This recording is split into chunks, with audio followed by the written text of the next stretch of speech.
Ethan Jenkins wiped down the last table of his shift at Rosie's diner. The well-worn grooves of the counter, and the mismatched chairs feeling like old friends. The place wasn't glamorous, but it was cozy and filled with the warmth of regulars who stopped by for a cup of coffee or a slice of pie. Ethan, a lanky young man in his mid-20s, was as much a part of the diner as its signature jukebox, known for his quick smile and ability to memorize regulars' orders after just one visit. Rosie's diner had been Ethan's second home since high school, when he took the job to help his mom pay the bills after his father left. Now, years later, with college dreams put on hold due to financial struggles, Ethan remained, putting in long hours and quietly saving whatever he could. Though his life was far from easy, he carried himself with a gentle optimism that endeared him to everyone who walked through the door. One drizzly Tuesday afternoon, as the lunch rush waned, the diner bell jingled and an elderly man stepped in. He wore a worn, tan military jacket adorned with faded patches and clutched a cane in one hand. His movements were deliberate, as though every step required careful calculation, but his eyes twinkled with quiet determination. Ethan noticed him immediately and hurried over to greet him. "Welcome to Rosie's," Ethan said warmly. "Grab a seat anywhere you like." The man smiled, his weathered face softening. "Thank you, young man. I'll take that booth by the window." Ethan guided him to the booth and handed over a menu. "Take your time. I'll be back in a bit." As Ethan returned to the counter, he overheard snippets of conversation between the man and a few regulars seated nearby. They greeted him as Mr. Hawthorne and asked about his health and his latest fishing trip. It didn't take long for Ethan to gather that Mr. Hawthorne was a local veteran, well loved in the community but living modestly. There was a humility about him, a sense that he was quietly proud of his service but didn't want to draw attention to himself. When Ethan brought over a steaming cup of coffee, Mr. Hawthorne looked up and smiled. "Thank you, son. Just what I needed on a day like this." They exchanged a few pleasantries, and Ethan felt a deep respect for the man sitting before him. Mr. Hawthorne carried an air of dignity, despite the visible toll of years and hardships etched into his frame.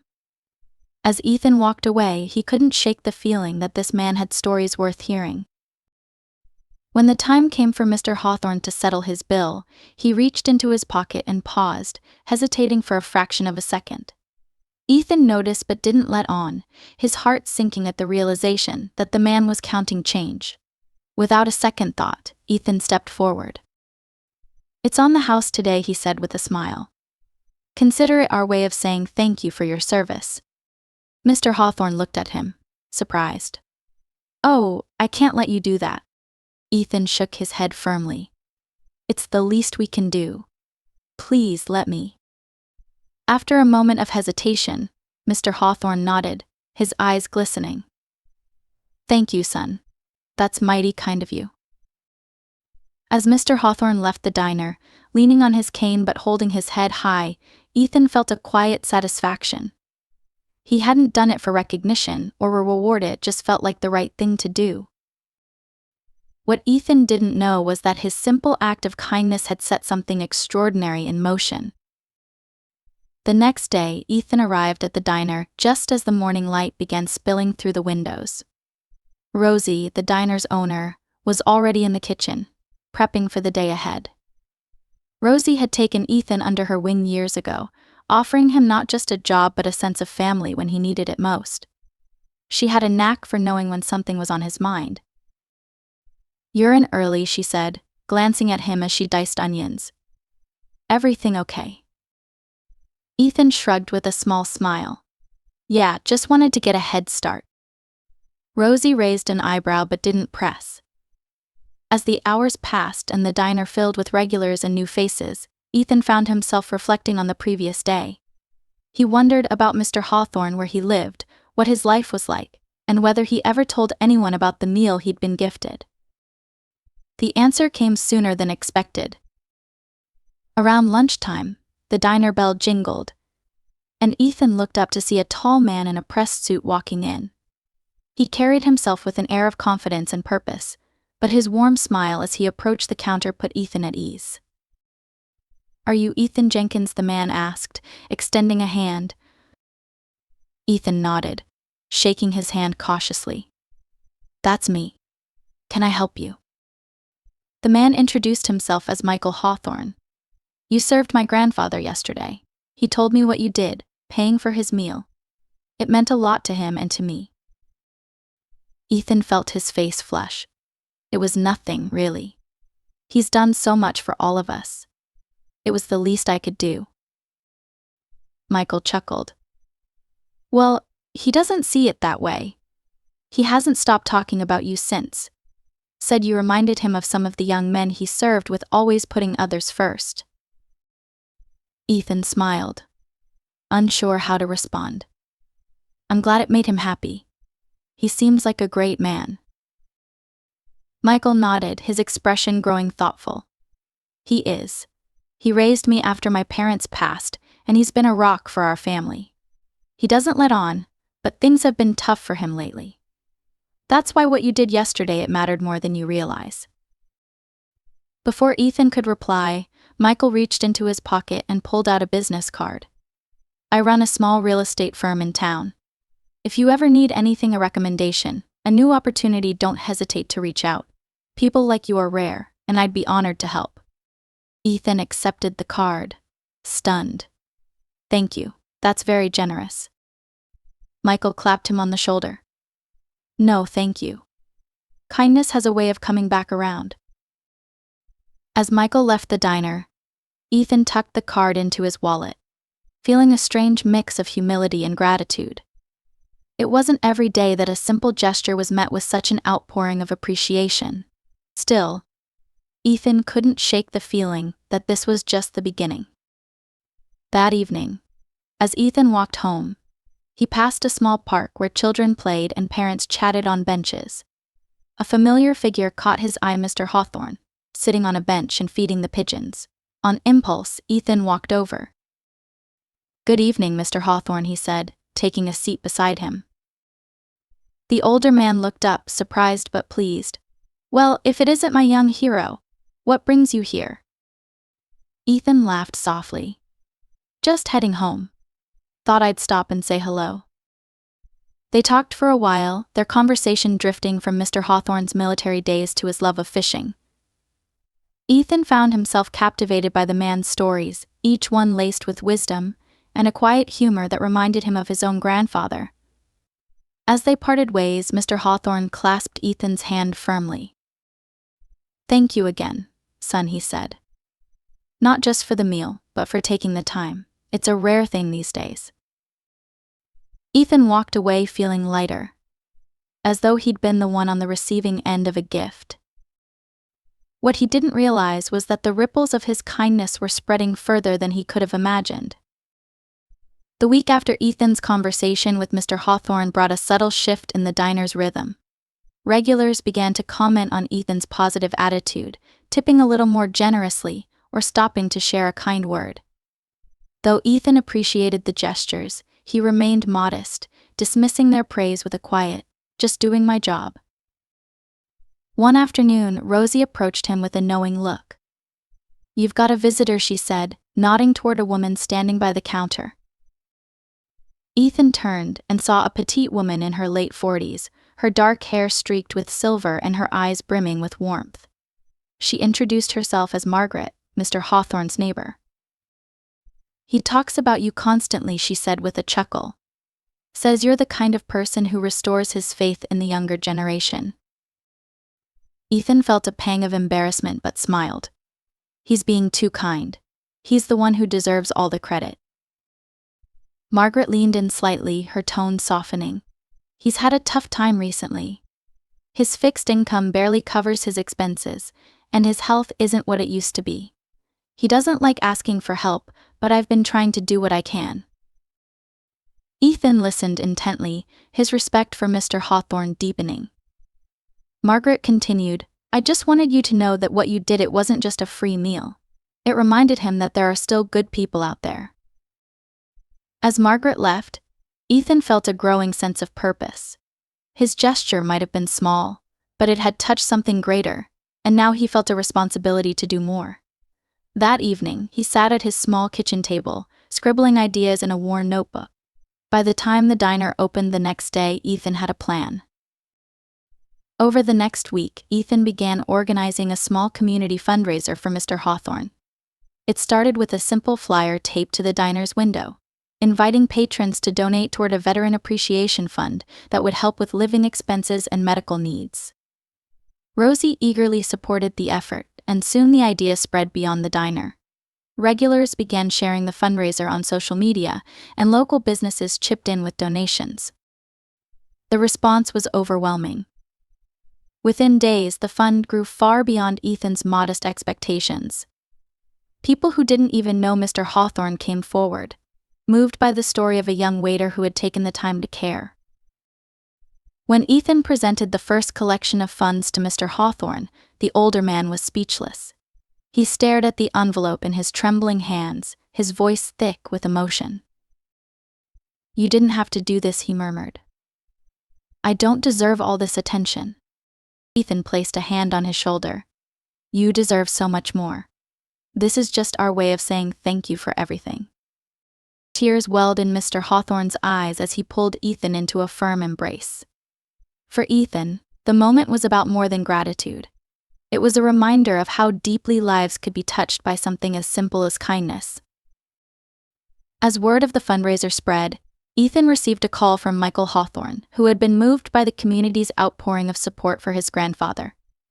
Michael proposed an idea hosting a community appreciation event at the park, where veterans like Mr. Hawthorne could be celebrated and honored. Ethan was hesitant at first, unsure if he was up to the task of coordinating such an event, but Michael assured him that the community would help. With Michael's resources and Ethan's connection to the locals, the event quickly took shape. Volunteers offered their time, local musicians agreed to perform, and vendors donated food and supplies. The event was set for a sunny Saturday in late spring, and as the day approached, Ethan's excitement grew. For the first time in a long while, he felt like he was part of something bigger than himself, something that truly mattered. On the morning of the event, Ethan arrived at the park early, helping set up tables and arrange decorations.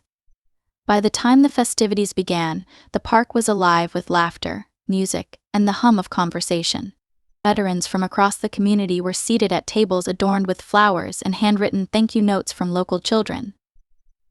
Mr. Hawthorne sat front and center, his face radiant with pride. As Ethan moved through the crowd, shaking hands and thanking attendees, he realized just how much his simple act of kindness had grown. It wasn't about him anymore, it was about a community coming together to honor those who had given so much. When Mr. Hawthorne stood to address the crowd, his voice was steady but filled with emotion.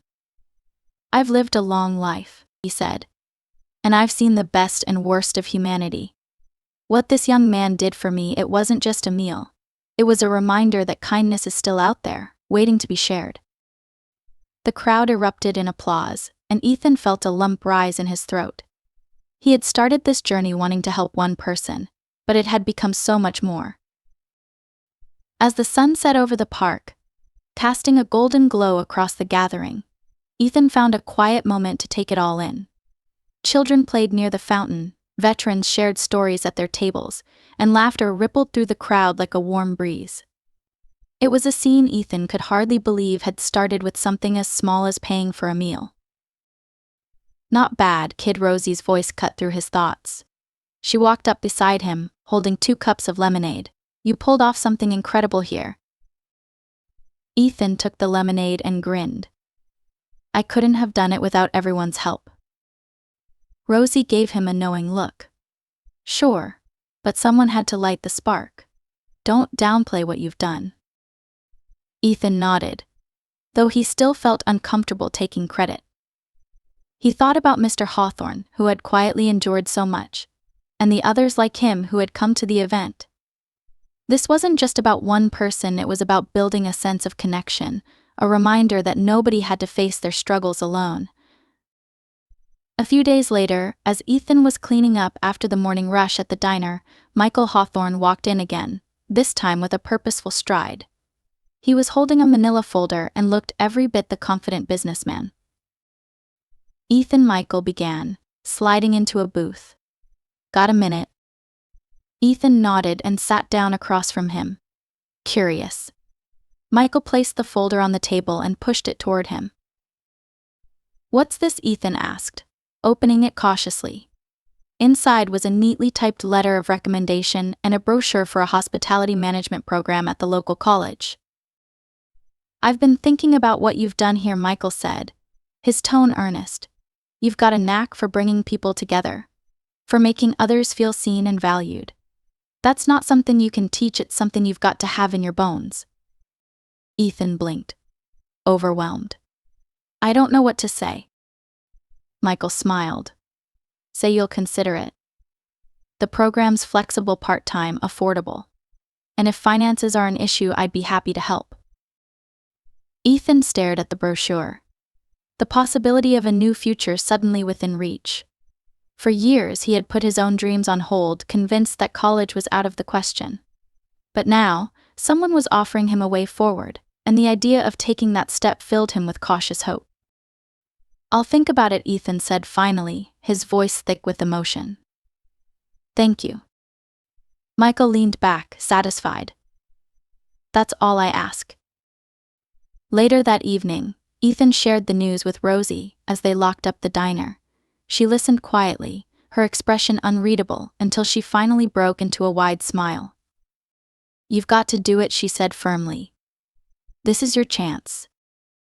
But what about the diner? Ethan asked. I can't just leave you short-handed. Rosie waved a hand dismissively. We'll manage. You've been here long enough, Ethan. It's time you started building something for yourself. Her words stayed with him as he walked home.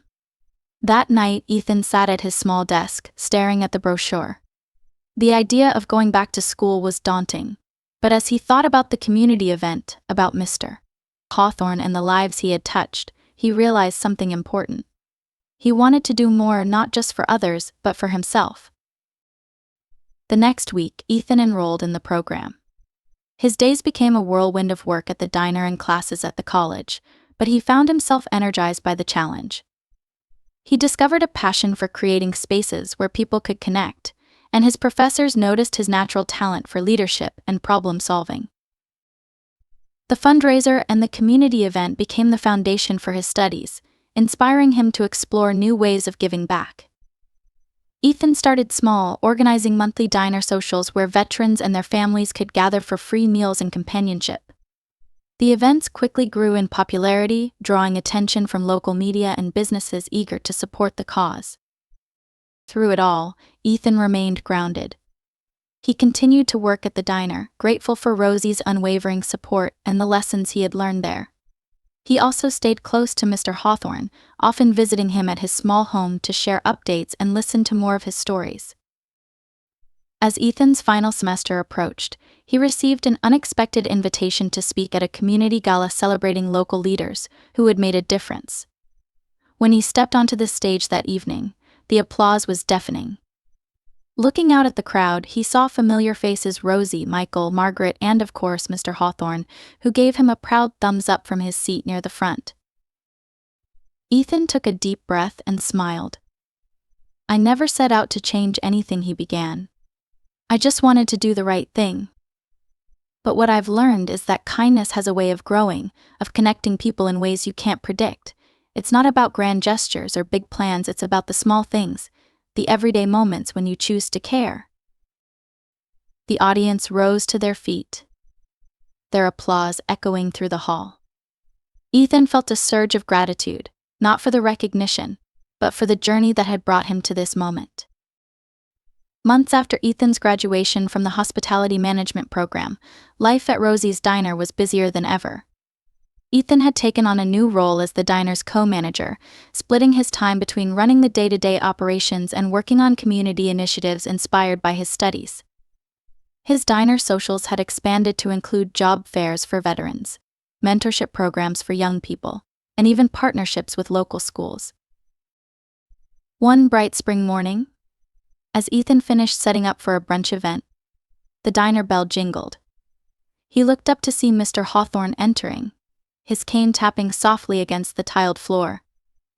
The elderly veteran had become a regular presence at the diner, often serving as the unofficial greeter at Ethan's events.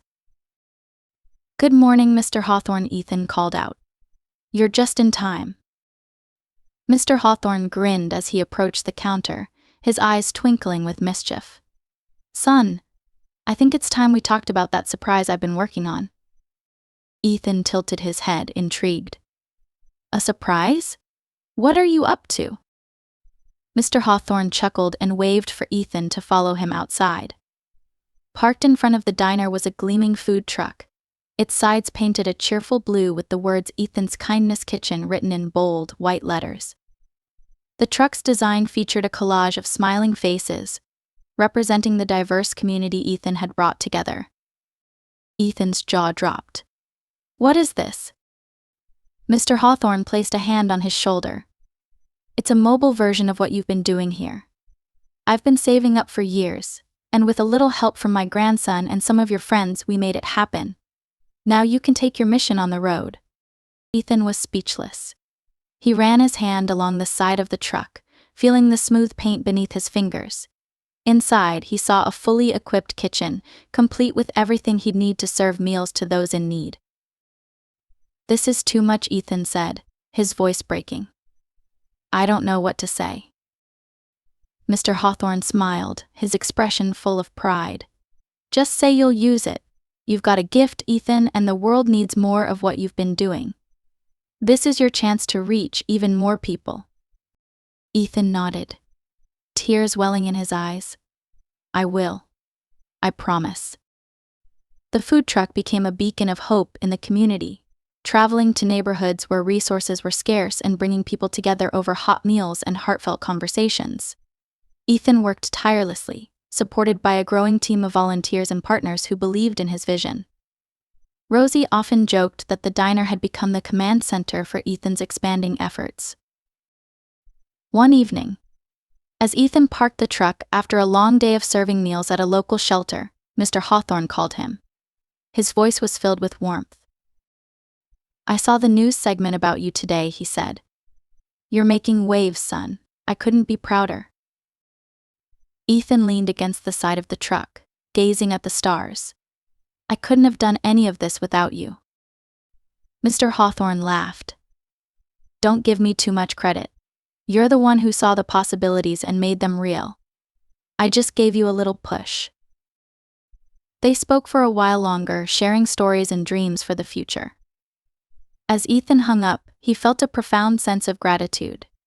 What had started as a simple act of kindness had grown into something far beyond anything he could have imagined. Years later, Ethan stood in front of a packed auditorium, accepting a national award for community impact. The audience erupted in applause as he stepped to the podium, clutching the plaque with shaking hands. "I'm honored to accept this," he began, his voice steady despite the lump in his throat. "But this award isn't just for me. It's for every person who ever believed that kindness could make a difference. It's for people like Mr. Hawthorne, who taught me that even the smallest gesture can create ripples that change lives." As he looked out at the sea of faces, he spotted Mr. Hawthorne in the front row, his smile as radiant as ever. Ethan raised the plaque in his direction, a silent acknowledgement of the man who had inspired it all. Ethan's journey was far from over, but he had learned one invaluable lesson: kindness was a force that could transform lives, not just for those who received it, but for those who gave it as well. And as long as there were people to help and connections to make, Ethan knew he would keep paying it forward.